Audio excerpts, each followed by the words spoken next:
मैं समय हूँ। मैं किसी के लिए भी नहीं रुकता। मैं निरंतर चलता ही जाता हूँ। जिन लोगों ने मुझे व्यर्थ किया, मैंने भी उन्हें व्यर्थ ही समझा। इस दुनिया में हर किसी का समय निर्धारण है। सूरज के आने जाने का, चांद के उदय अस्त होने का, तारों का, हर मौसम का, हर त्योहार का, जीवन और मृत्यु का भी। परंतु समय का निर्धारण नहीं तो केवल मनुष्य के कार्यों का। बचपन से जवानी तक मनुष्य को बहुत मेहनत करनी पड़ती है। कुछ ना कुछ करके अपने जीवन को सफल बनाना पड़ता है, ताकि वह आराम करने की आयु में आराम कर सके। परंतु मनुष्य के जीवन का चक्र हमेशा उल्टा ही चलता है। मेहनत करने की आयु में अपना समय इधर उधर की बातों में, मोबाइल में, टीवी में और दोस्तों के साथ शरारत करने में बिता देते हैं। बड़े होने के साथ साथ उनके ये भी अहंकार आ जाता है कि अब मुझसे समझदार कोई नहीं, मुझसे सारी दुनिया में और कोई भी समझदार नहीं। मुझे अब अपने माता पिता की भी कोई जरूरत नहीं।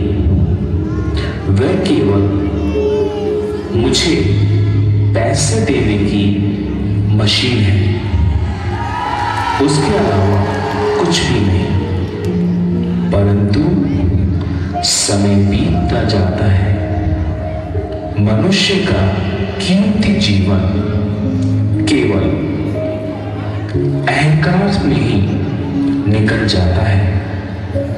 जो जीवन चलने और पढ़ने का था, वो सोने और खाने के नाम पर व्यर्थ हो जाता है।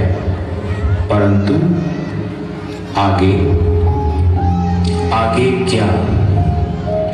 आगे जिम्मेदारी, असफलता, मेहनत के सारे द्वार बंद और कोई सहारा नहीं। हर असफलता प्रमाण के साथ कोई नौकरी नहीं। घर परेशान, परिवार परेशान, फिर भी समय का चक्र चलता रहता है। वही मनुष्य सफल होता है जो निरंतर चलता रहता है। और इसके साथ मनुष्य भी असफलता का चक्र चलता रहता है। अब वो बिल्कुल तक आ चुका था। उसे वो सब लोग याद आते थे जो उसे समय पर उठना, पढ़ना और समय का पालन करना सिखाते थे।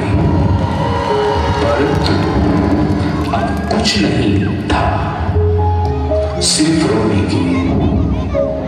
अब तो समय ही नहीं था कि वो कुछ कर पाए।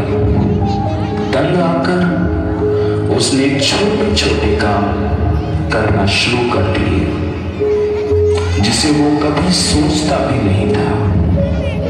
अब उसका जीवन एक काम करने की मशीन बन गया था। बुढ़ापे में भी वो निरंतर काम करता रहता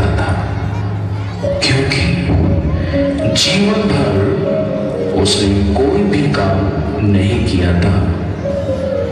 अब उसे ये सीख मिली कि जब तक हम समय की कीमत पहचान कर उसके अनुसार काम नहीं करेंगे तो हमारा सारा जीवन मजबूरियों में भी बीत जाएगा। फिर हमारे हाथ कुछ भी